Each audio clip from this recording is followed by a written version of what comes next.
Hoje, 8 de março, é Dia Internacional da Mulher. Não necessariamente um dia de comemorar, mas com certeza pensar no papel que ocupamos na sociedade. Dentro disso está o judaísmo. Uma das instituições mais conhecidas na luta das mulheres por espaço na religião são as mulheres do Muro, ou em hebraico, na Shotakota. Hoje temos o prazer de receber a Anat Hoffman, presidente do Conselho das Women of the Wall. Seja bem-vinda. Eu sou Ana Clara Buchmann, também conhecida como Malca, ativista comunitária de longa data.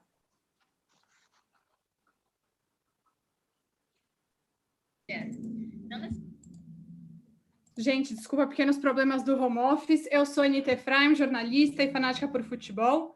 Esse é o E EU COM ISSO, podcast do Instituto Brasil-Israel. E esse evento é uma parceria com a comunidade Shalom. E esse é o meu cachorro, o Dodô, Doron, para quem quiser conhecer mais.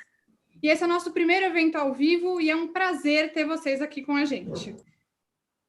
Oi, gente, e eu sou a Amanda Hatzira, pesquisadora de temas ligados à cultura judaica e sociedade israelense, e hoje a gente conta com duas transmissões, né? Uma vai ser integralmente em inglês e outra com tradução para quem quiser, tradução simultânea para quem quiser acompanhar em português. Essas transmissões vão estar disponíveis nos canais do YouTube, do IB e da Shalom, então acompanhem a gente por onde for melhor para vocês. Well, now we're going to switch to English. Anat, thank you for being with us. Toda rabah. This is so special for me. I think I've prayed with you like back in 2013, one of the first times that we were legally allowed to. And it's great to be talking to you live here almost 8 years later, probably. And it's very special because this is a women's produced and presented podcast. So I think the theme around women is very big for us. So thank you so much for being here with us today. Welcome.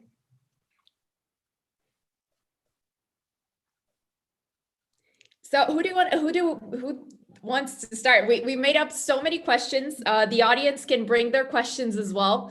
So who wants to start? Anita, do you want to start with one of our questions? Just audience, you can always come back to us and send us more questions so we can tag along and make other questions to Anat, okay? Sure. So Anat, thank you so much for being here. And we would like to know, how did your story as a women's rights activist in Judaism begin? And how did the movement Women of the Wall started some years ago? So thank you, and I hope you understand my English. I now realize you really do speak Portuguese, all of you. Yes. So how did I start being an activist? I am the sister of my brilliant brother, Roni. I was always told that it's a big surprise. How come I'm not as talented as Roni? How come I don't understand math as well as Roni? Why don't you tell Roni that you don't understand this question and he'll explain. He's the best student I ever had. Teachers used to tell me. So very early on, I wondered, how come I'm not as talented as Roni? And then there was the bar mitzvah, and Roni had a big bar mitzvah. And when it was my time to be celebrated, I was told that I'm going to have just a big birthday, and Roni is special. Roni is gifted. Roni carries the family jewels. And I started asking myself, why not me, very early on? And if you have a brilliant brother or sister and you are told that you are not as successful, not as talented, not as brilliant, and you're asking yourself, why not? You have what it takes to become a social activist, because social activists ask themselves, why not me? Why not us? Why not them? It's an excellent question to ask, and I've asked it with passion since I was a little girl. I'm very close to my brother, Roni. He is extremely talented, but it turns out so am I. How did Women of the Wall start?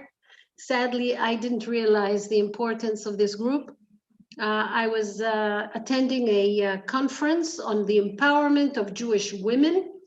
As far as I know, there was no one from Brazil at this conference. And the women from abroad, they wanted on the second day of the conference to go to the wall and pray there with a Torah scroll and a prayer shawl. I immediately realized I will not join them because this is a crazy thing to do. Jerusalemites know that the wall is the discotheque of the ultra-Orthodox, and it's not for us, certainly not for women. However, the night before, one of the women, her name was Rivka Hout, turned to me in the lobby and asked me if I have a folding table because the hotel will not give her a folding table. She wanted the folding table for something that she's from Brooklyn, is called the Torah. I didn't realize that in Brooklyn, Torah is Torah. She wanted a folding table for the Torah. And of course, I do have a folding table and a megaphone. I have a few equipment that activists need. And I showed up the next day with my folding table. This is how I joined the Women of the Wall. I schlepped the table. And I saw them being spat on, humiliated, and beaten up by the ultra-Orthodox. And I was ashamed that this is happening in Israel. And after the conference was over, and after they went abroad, a group of Israeli women, we decided we'll continue doing what these women had the imagination and the courage to invent. So Women of the Wall. What year was that? 1989. Okay. Women of the Wall were not, did not evolve naturally in Jerusalem, not at all. I think it was bred out of us when we were young women. It was born in New York and in Canada and in South Africa and in New Zealand. Some of the participants that came from all over the world, they are the ones who thought it. I think if it were up to us, Women of the Wall would never exist. So this is an important thing for you to realize. You, in Brazil, may come up with an idea that Israel really needs, but is unable to come up with it. It may be coming from you, Anna. Anna froze. Malcolm? Okay, well, so first of all, I'm very glad to be here with you girls, and it's a privilege to hear your story, Anat. So thank you so much. And this conversation is very important, and not only because today is the International Women's Day, but because this conversation is really necessary. So it's a great privilege. So can you name some women that came before you and were inspirations to your journey as an activist?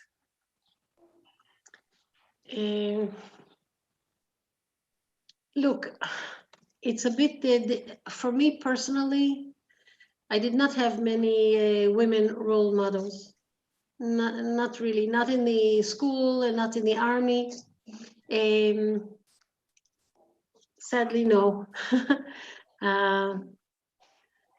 But look, I was an unusual kid. I failed high school, but I was Israel swimming champion. I swam for Israel, and I swam for the Israeli team. We were always last, but we did fly all over the world and lose in many important competitions all over the world. And the thing about swimming, there are two things I'd like to say about swimming. One is that you cannot swim without getting wet. Getting wet is necessary. There is no way of swimming in water without being wet. And the second thing is how to swim effectively. In order to swim fast, you need to pull under the center of gravity of your body. You see your hands? Put your hands on your stomach, somewhere around your belly button. This is the center of gravity of your body. And you need to pull right at the center of gravity in order to move forward. If you pull to the side, it's easier, but you don't go, you're not going anywhere. You need to pull right at the center of gravity. And ladies, I think that the wall is the center of gravity of religious coercion in the state of Israel. This is where it is. This morning, we were at the wall for a special prayer for Yom HaIsha, for the International Women's Day. And one of us held the Torah. The Torah was confiscated by the authorities, and we were not able today, Monday, to read from the Torah. This is happening in 2021 in Israel. Men are allowed to read Torah, boys are allowed to read Torah. There are 200 Torah scrolls for men's use in the men's section, and women are searched, body searched, the bag is searched for Torah. This has to come to an end. We must end it. How can you stop it from Brazil? You can. With social media, you can. If there were thousands of women around the planet writing Netanyahu that this is unacceptable, this will change. Ask me how I know. How do I know that things will change? I'll tell you how. Wearing a talit used to be a criminal offense. We're now wearing talitot all the time. Having a kippah, saying Kaddish, praying out loud, lighting a menorah, putting on phylacteries, all these activities were criminalized. Women sat in the detention or were incarcerated for doing these activities. It is now kosher. The one thing that still remains is the right to read Torah. So yes, it's taken 32 years, but with some tenacity, good partnership, we can change it. And why not Brazil? Why not you from Brazil start a national Jewish push for Torah for women at the wall? I have a piece of good news for you that on the 23rd of March, there will be elections in Israel. And in one of the parties, Labor, the first reform rabbi ever is going to be elected. He is number 4, and Labor is expected to get 6 to 7 seats. Rabbi Gilad Kariv, he already announced that the first thing he will do as a new member of Knesset, having immunity, he will take the Torah scroll of Women on the Wall and he will show up on Rosh Chodesh and he will bring it to us to the women's section. He can't be touched. He's a member of parliament. Anat, what's the reaction of the police in the site? So you're there. Isn't someone supposed to protect you? In 2021, who can protect the women of the wall? Since you've been there, you realize the police do not see their job as protecting the minority rights, but actually see their job as protecting the general public, the majority, from our provocation. One by one, police and border police and the Western Wall Heritage Foundation security really think that we threaten Judaism, that we offend the wall. Why do they think that? Because we don't come every day, but they are there every day. And every day, they get some tea and coffee from the rabbi. The rabbi gives them cookies. The rabbi talks to them. The rabbi warns them about this provocative group that they need to protect from. The everyday old boys network is at play. And they really believe that we are there to destroy the holiness and to prevent the holiness at the holiest site. And we find a very hostile police. A good example happened this Rosh Chodesh, new month of Adar, when we came to the wall. And you know, the wall is now divided, unlike what we see behind you, Anna. The wall is now divided into capsules of 20 people in every capsule. in their wisdom, the security forces decided to put us at the point that is the farthest from the wall and the farthest from the men's section. In the parking lot, they put a capsule for women of the wall. However, right next to that capsule is where they hand out coffee, boiling coffee, to hundreds of yeshiva students as they finish to pray. Would you like to see my talit after? Here it is. Completely spilled. Can you see it? Yes, there's coffee everywhere. Yeah, that's what it looks like. So the considerations were not, what would happen if 300 angry yeshiva students holding boiling coffee in their cups are next to women of the wall? That doesn't make sense from a security point of view. But they weren't thinking about that. They weren't thinking about our security. They were thinking about how to get us as far as possible from everybody else because they see us as provocative. And I want to talk a little bit about being provocative. I know of no woman who made any difference in this world that was not called provocative. I think a day without a provocation is a wasted day. Provoke away, ladies. That's what we're here for. Anything better, anything you do that's more than being a doormat, someone will call you provocative. In what something you do with your body, with your language, with your time, with your money, someone will say that you're doing it as a provocation. It's a magnet to women. Women who do something different are immediately called provocative. I want it to be music to your ears. The next time someone says you're doing it for attention, you're doing it for provocation, you're in the right way. That's exactly what you should be doing. Please. Music. Anat, today it's International Women's Day, but some people offer us flowers and say congratulations. Do you think we have something to celebrate in this day, since you, in your just being there to pray, are being attacked like this with boiling coffee in a very disgusting way? Do you think we have something to celebrate today? And what do you think about this day existing in our calendar? Is it important, or do you think it's some misunderstanding maybe? Look, this is an excellent thought. I agree with you, Anita. We should celebrate women every day, which we don't. We should celebrate the mothers and grandmothers, the sisters and the daughters every day. A day of looking inward and wondering, how far have we come since last year?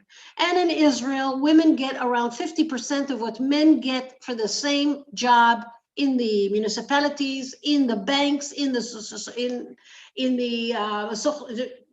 Jewish agency, you name it. Women make between 30 and 50% less than their male counterparts. That's what we should be thinking about on International Women's Day. This year has been the worst violent year for domestic violence in Israel. Women are not protected as they should in their homes, and we have 24 shelters for women, and we can't afford the male shelter because a male shelter costs twice as much as a female shelter. And why is that? Do you know? Why incarcerating, putting men in a shelter, these violent men, so they are together and the women are staying home with their children, they are not shipped out. Why does it cost twice as much? Because they're violent and someone has to be there to protect them from each other. And the women, the battered women, they're not violent. No police has to be in the shelter to protect them from each other. So I don't see it as a great achievement that we have so many shelters. No, it's terrible that we have so many shelters. The shelters were invented to show that the Jewish man beats his Jewish wife And the Israeli citizen beats his Arab wife. We know that 250,000 women in Israel suffer from domestic violence. What have we done? Have we done enough to protect them? And it's time to take a look at how women are doing in the army, how women are doing in economics. Are women, how are the professions that are very feminine? How are the salaries there? How do we treat our girls? And on that, we have to do, I don't know how to say cheshbon nefesh, how do we take stock on how well we're doing. I think one of the things that worry me very much is the silencing of women, how women silence each other and how men silence women. I've done a few studies on that, and I found that this is something we really should look at. Who interrupts us when we speak? Who do we compliment for being quiet? I found myself saying to my daughter, "You behaved so well, Tanya. I didn't hear a peeps out of you. What a good girl you are." I said that to my daughter. I suddenly realized what I'm saying. I'm saying being a good girl is to be quiet. Shame on me. So I agree. We're getting better. We need to look at these things. And look, the ultimate success is when we have more feminist men. This will be the ultimate success, when men will realize that side by side with us, that it's good for them to have a wife that earns the same as they do, to have a sister that can speak around the Shabbos table without being interrupted, that their daughter will be able to dream about being a housewife or being an astronaut, and both are excellent things for her to dream about. And that in religion, which is my business, that the Jewish religion will step up to realize that the final frontier is giving women a voice in religion. That's the final frontier of feminism. I now admit that praying with you back in 2013, and I think I did it once more afterwards, it kind of changed my relationship to the wall itself. I felt like from that point on, I felt that I didn't belong there as much as I should. I remember doing that with my chanichim from Taglit, and it completely changed my relationship to the wall. But talking about the women who come with you every month, do they come from different religious practices? How do you all come along? I mean, I know that there are Reform women, there are women from the conservative movement, but also that are Orthodox and modern Orthodox. How do you come along? Have you ever thought of having an affiliation for Women of the Wall? No, we come from all denominations, and it's one of the biggest challenges. How do we pray from the same siddur, the same prayer book, when we come from different traditions? It took us 6 years to write the Women of the Wall prayer book. 6 years. You've held it in your hands. We fought over every word, but we succeeded. There is one text that we can pray from, and it's respectful to our Orthodox sisters and respectful to our Reform, Conservative, Reconstructionist, and secular sisters. We did it. We also broke a partition between us and women from abroad. We have Women of the Wall who wake up at 4 in the morning and 2 in the morning all over the world to join us in live stream and to be with us at the wall whenever we pray.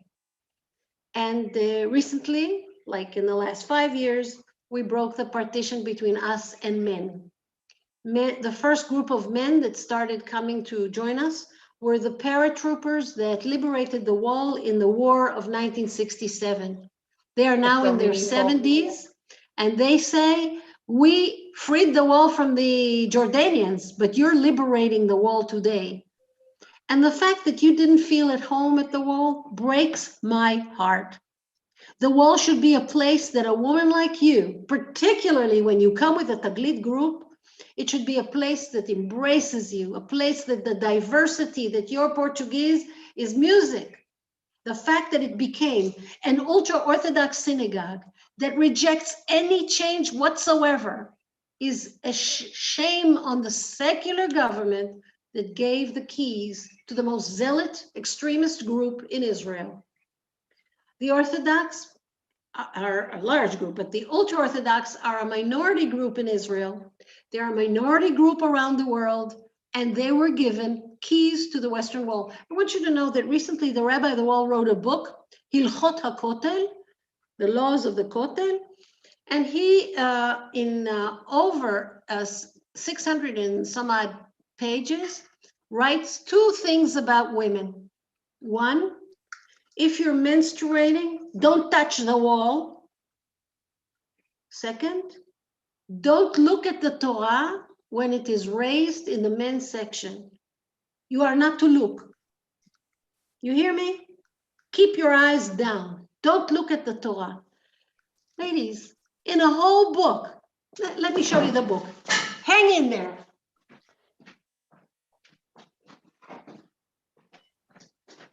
It's not a little book.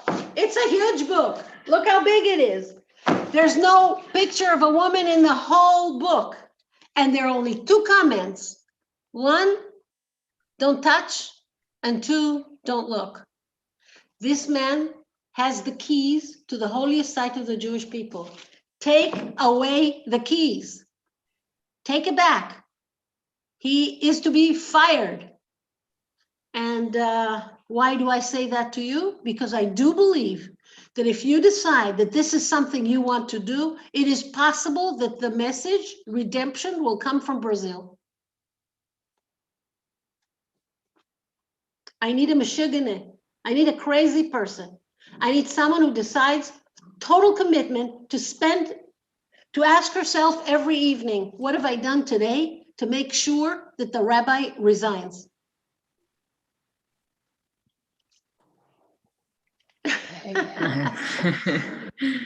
We denounce them for corruption first, and then we move along to the next question. Amanda, do you want to go ahead? Okay, so before we go to the questions of the public, I would like to ask you, how can we deal, being feminists, with the idea that there are women that choose to be inside the Orthodox world, women that believe their role in the world is to take care of the family? How do we embrace it? I think that I respect that choice. I have a friend who has 10 children. She's ultra-Orthodox. And the other day she told me, you know, Anat, I did the netilat yadayim ala mita, the washing of the hands on the bed with my 10 children. And there was more holiness in my house than in all this circus that you did at the wall at the same time. While I was at the wall, she washed the hands of her 10 children, and she said there was more holiness there. And she's happy with her life, and she believes that there's a purpose to her life. And as far as being happy, Amanda, I'm not sure that we can promise ourselves and our children as much happiness as she can promise herself and her children. I'm not sure, but I'm not such a big believer in happiness as the be-all of life. I'm not in the business of the pursuit of happiness. I'm in the business of pursuit of meaning. I want to have a life that has meaning. And I gain joy from having meaning. Now, she finds meaning in raising 10 children, washing their hands and teaching them how to be ultra-Orthodox Jews. And more power to her. La briut, gesundheit. It's great. But you know what? There are so many things she'd like to do that she doesn't realize she can do because we made it happen.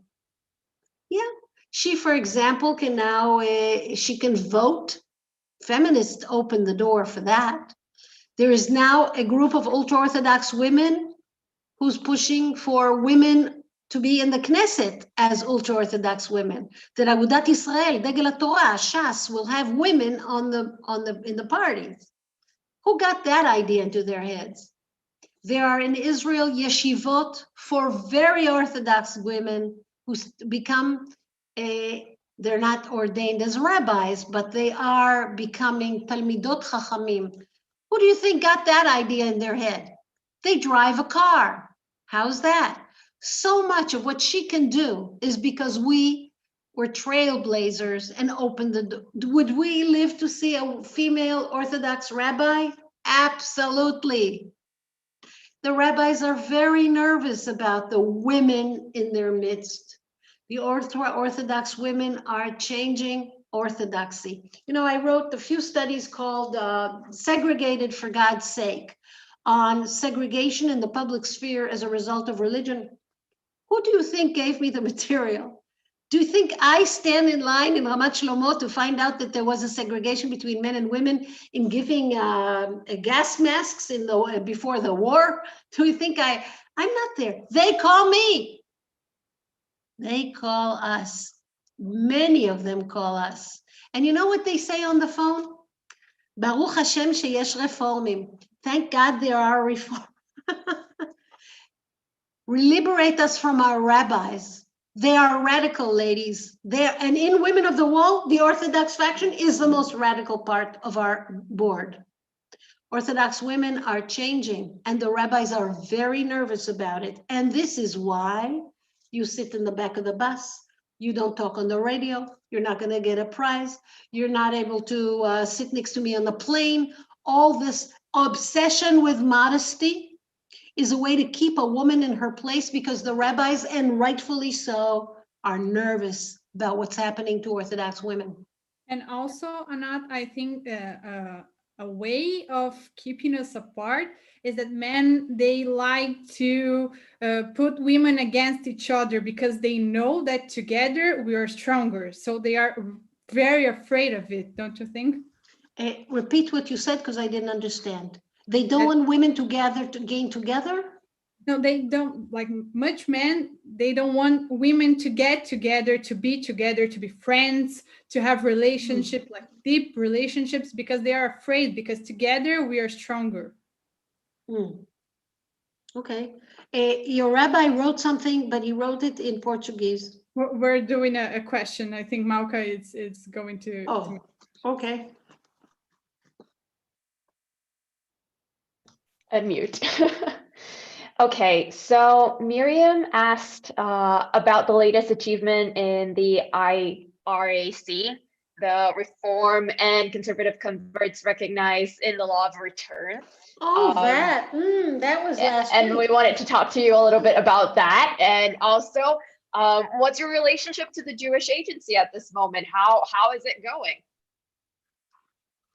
going? So here, we won a case that we've been fighting for 15 years, representing 47 converts who refused to go abroad to get converted. They insisted on converting right here in Israel.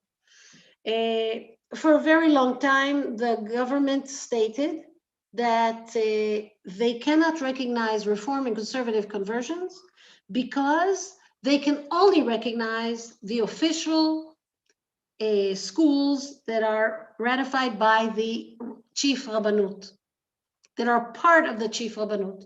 But 5 years ago, there was a ultra-Orthodox rabbi, very, very extreme, that opened a private ultra-Orthodox school for conversion. Women who convert with him need to cut their hair and put a tichel on and send their children to the most extreme ultra-Orthodox schools.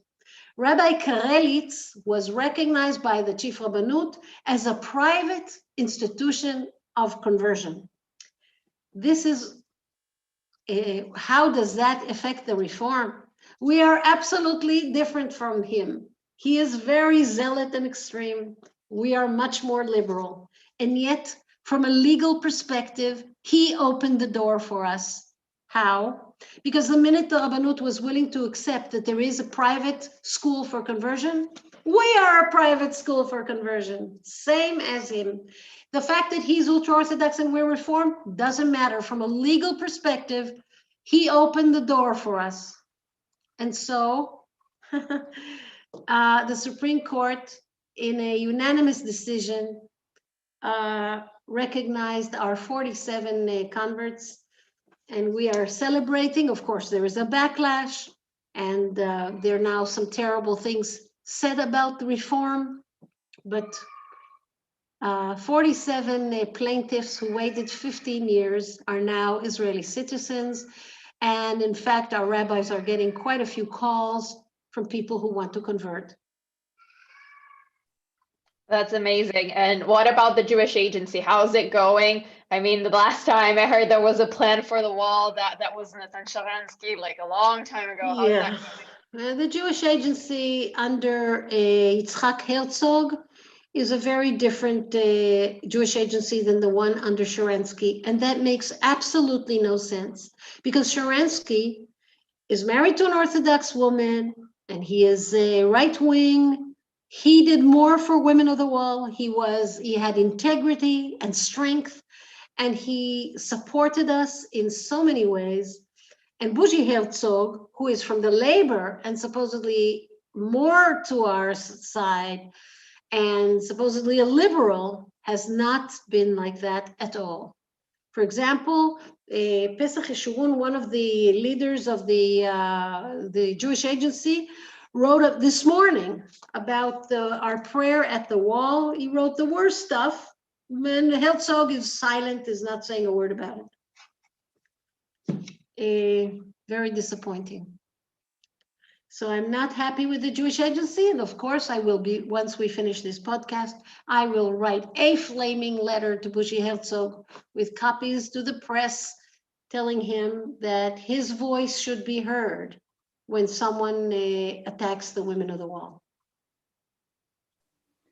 Anat, talking a little more about your activism with other groups, what kind of other groups do you relate with, like other minority groups that are also fighting for their rights? Do you have connections with feminist groups of other religions in Israel? What are your other works in this area? So if you're asking me about Women of the Wall, or you're asking me about the Israel Religious Action Center? No, the Women of the Wall. Women of the Wall. So Women of the Wall have something, see, it's a very elegant group. We're fighting for Torah, Talit, Tefillin, and Tefillah at the Western Wall. And we have a lot in common with Christian women, Catholics, who want to start giving communion. Meaning right now, only fathers can give communion and nuns cannot give communion. Did you know that? Okay, so we link arms with nuns who want to give communion, and also with Muslim women who want to go to Mecca. And there are some things that women are not allowed to do in Mecca, and we are supporting them too. So daughters of Abraham, Christian, Muslim, and Jews, we have something in common. As I mentioned before, the final frontier in feminism is to take over religion. This patriarchal religion, Judaism, Christianity, and Islam, needs a kick in the butt, and we will deliver it.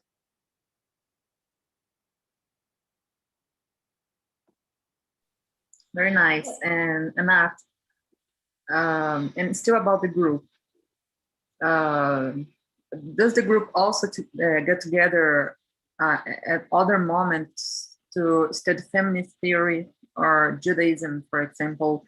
And is there a place to shelter women who are in a vulnerable situation?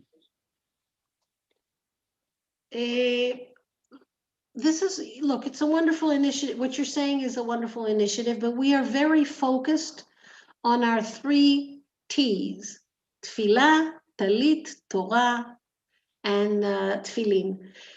We have a very narrow focus, which makes us very powerful, because when you have a focus like stop all דיכוי, Stop all oppression. Well, that's a lot of people would want to carry a sign that stop all oppression, but the success is going to be limited because there's so much oppression going on that we are very focused, very deliberate, and there are many things we don't do. I don't think the women of the wall can actually afford the energies that are required to start being a study group. Some of us belong to other study groups, but as women of the wall, when we sit together, we talk about how do we further our strategic goals now that we are 17 days before the election. That's a big enough thing, you know? Who of the members of Knesset are we going to harass this week? Who is going to come with us on Rosh Chodesh Nisan that's coming up? How are we going to sneak the Torah, or are we going to bring the Torah out in the open? These are all serious considerations that require hours of deliberation. Remember, we are from all denominations. We need to respect everybody. So we are focused on what we're focused. But are we educated as feminists? I think we are. But coming from other groups, women of the wall belong to different groups. Yeah, that's an interesting question. That is amazing to hear. And just closing on Judaism and how you feel about the institutions around us, do you still believe that, or maybe you have never believed in that, but do you believe that Judaism is a sexist religion? Yes, absolutely. Judaism is a patriarchy and is a sexist religion. Does Judaism have the mechanism, the infrastructure to change? Yes. Yes. This is what kept us going for so many thousands of years. We are willing to change. Look at our Jewish law. Jewish law is called, you know what it's called? Halakha. Halakha. Where does halakha come from? What is the verb behind halakha? To move, to walk. It's not amada, to stand. It's to move. Halakha is always moving. We pride ourselves on the changing halakha. The fact that in Israel, for the last 73 years, we have given the keys to Judaism to one zealot, petrified group is a tragedy. And because of their monopoly, hegemony, and right to coerce the rest of us, ultra-Orthodox Judaism in Israel has become corrupt, terribly corrupt. It's a major turnoff. And we need to bring the revolutionary idea that there is more than one way to be Jewish in Israel. More than one way to be a Jew, more than one way to worship at the wall, more than one way to have a family, more than one way to get married, and more than one way to get divorced, and more than one way to get buried, and more than one way to get converted. Yay! And more than one way to observe Shabbat, and more than one way to observe Kashrut. We need to break the Rabbanut. We need to compete in the field of religious services, and may the best rabbi win. And I've got some rabbis who could really kick ass, and they may win. Maybe not in Bnei Brak, but in Tel Aviv, or in Modi'in, or in Haifa, of course. Just as an example of how corrupt orthodoxy is in Israel, the chief rabbis of Israel today, Rabbi Lau and Rabbi Yosef, are the sons of the chief rabbi of yesterday. You tell me, are there only two families in Israel that can produce a chief rabbi? Just the family Yosef and family Lau? Can't you smell all the way to Brazil that this is corruption? And in between these two rabbis, there was Rabbi Metzger, who served 11 months in jail for bribery. Corruption, corruption. I think that the field of kashrut will benefit if women become kashrut inspectors. Only in Israel, women are not kashrut inspectors. All over the Jewish world, Orthodox people use women in kashrut. but not in Israel. It's only for men. Only in Israel, only men are recognized as rabbis. All over the world, there are women in these capacities. So we need to, Israel has become the one place where Jews don't have freedom of religion. The only democracy on the planet where there is no freedom of religion. We must free Israel from the stronghold of the religious establishment that is now. Do I think there's something wrong with orthodoxy? No, not at all.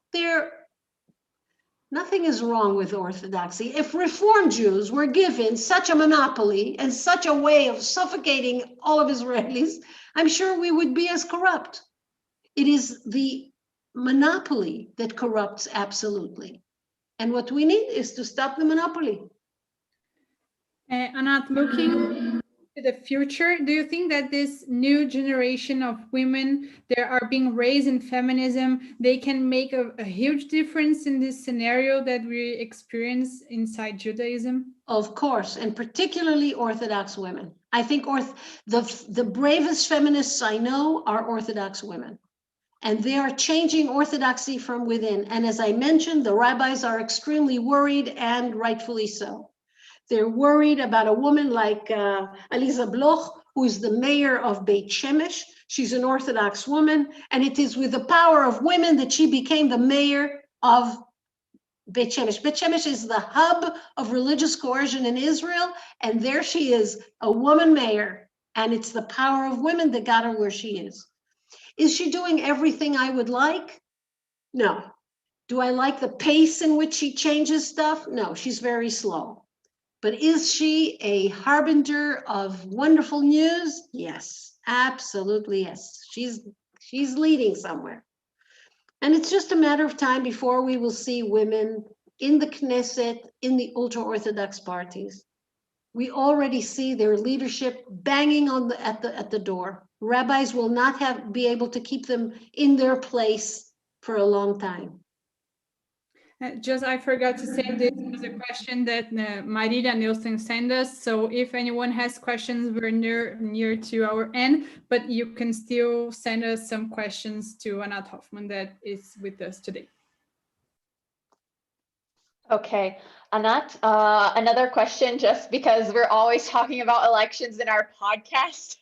What are your predictions? I feel like we've been talking about elections in our podcast for a long time, but what are your predictions? Only a fool will predict, because it's so precarious right now. So every day you hear of another party that maybe will press the threshold or not. Look, if Mansour Abbas, that tiny fraction that fell out of the joint list of the Arab list, if he passes the threshold, in the end, it will be the Mansour Abbas 4 votes that will determine who will be the Prime Minister of Israel. If Kahol Lavan doesn't pass the threshold, if Meretz doesn't pass the threshold, if Smotrich doesn't pass the threshold is 145,000 votes. 3.25% of the kosher votes. What if Smotrich gets to 139,000 and not to 145? All these votes go to hell. What if Meretz is 2 votes under 145? They're not going to, all these votes go to hell. So it's so, right now with the threshold being so close to 4 parties, maybe I should mention 39 parties are running. Only 11 for sure will pass the threshold. We're looking at 4 others that are hovering around the threshold. Ladies, how could I possibly predict?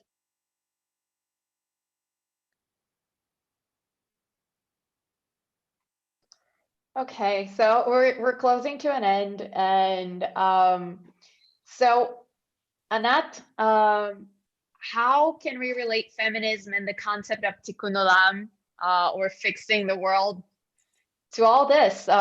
This is March 8th. This is our day. Yes. So do you feel like it's a bit of fixing the world? So first, look at the number 8. I know Jesus needed 12 apostles, but 8 is the number.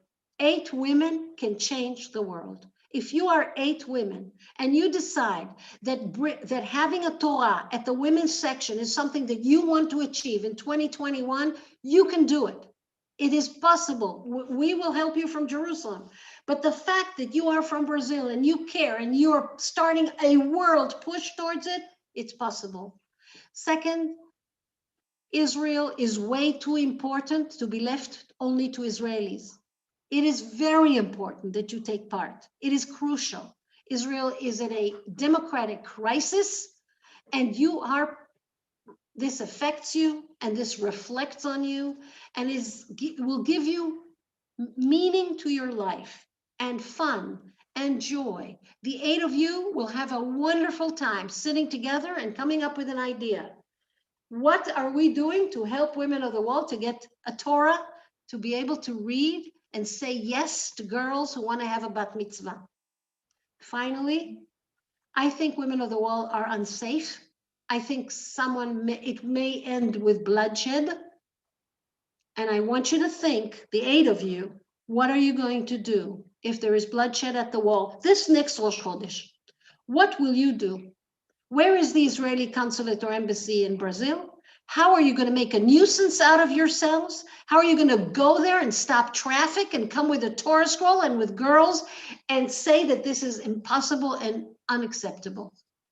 You have power. You have a nuisance value that you don't realize. Jews of the diaspora have power, even from South America, even from Brazil. I believe it with all my heart. It's just that Israel has made you silent. In the previous generation, to be silent about these things in Israel is to be patriotic. So I'm so glad, this is many years of marriage speaking. I believe that love is what remains after we know the truth. We spoke some very hard truths about Israel. And if you still love Israel, then you have to say, okay, I'm going to mend this problem. I'm going to do everything I can to change that. And it's possible to do it from abroad. I believe because of the world and the Zoom and the technology, and because you guys know what you're doing, I don't. I think that you could do it from Brazil. Imagine that in another year, we will realize that it's 8 women from Brazil, starting on the 8th of March, 2021, that started a campaign that got the Torah to women of the wall and started a whole bat mitzvah industry. You see, here's how a bat mitzvah industry is going to work. If you want to train your daughter to read Torah and lead a congregation, it's going to cost you $1,000. But if you bring mom and mom will learn to read, it's $500. And if you bring grandma and grandma reads 3 psukim, it's for free. We are saying no to girls who wish to have a bat mitzvah. We're saying no because we can't bring a Torah scroll. So very nice, Anat. Well, we come to the end of this wonderful conversation, and I would like to thank you in the name of the Instituto Brasil Israel, in the name of our podcast, E EU COM ISSO, and in the name of the Shalom community. And it was a privilege to hear your story here today. And so thank you very much. And call me anytime. I hope we can have more conversations like this in the future. And for those who were unable to follow us live, this conversation will be recorded on YouTube and in our podcast feed, E EU COM ISSO on Spotify. So this is it. Thank you. Thank you. Thanks a lot. Thanks a lot. Thanks a lot.